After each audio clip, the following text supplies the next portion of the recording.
Face ওয়াশটা বের করে face wash আমার স্যার প্রোডাকশন এখন যায়নি। এখানে কোনো ফেস ওয়াশের লেভেল নাই।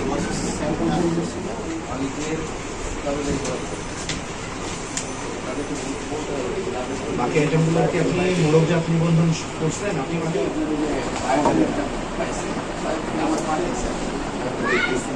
আমার যতটুকু যে আপনার বিরোধ দেখাতে পারেন নাই, আমার মনে হয় যে আপনারা হলো কয়েকটার অনুমোদন দিচ্ছেন আর বাকিগুলা আন্দাজে নিজেরা উৎপাদন করছেন। হ্যাঁ, তো সেইগুলো আমরা খুঁজে পাচ্ছি না। হ্যাঁ, আপনাদের এই অপরাধ খুঁজে পাচ্ছি না। একটা খুঁজে পাওয়া গেছে, এই একটার বিষয়ে 1 লাখ টাকা অর্থদণ্ড দেওয়া হয়েছে। হ্যাঁ,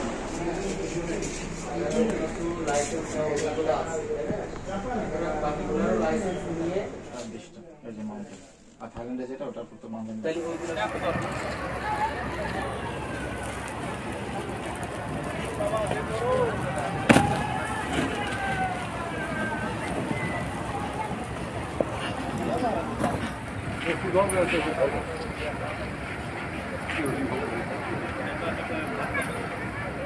যাদেরকে বলা হয়েছে তারা বিএসটি এর যে স্ট্যান্ডার্ড আছে সেই স্ট্যান্ডার্ডটা তারা মেইনটেইন করে এবং পরবর্তীতে তারা যদি সঠিকভাবে এই উৎপাদনগুলো করে এবং যেই এদের মেশিনারিজ গুলো নাই সেগুলোকে তারা নিয়ে আসছে, অবশ্যই এটা মানুষের সাথে প্রতারণা এবং ভবিষ্যতে যদি এটা চলতে থাকে আমরা আরো কত দরকার।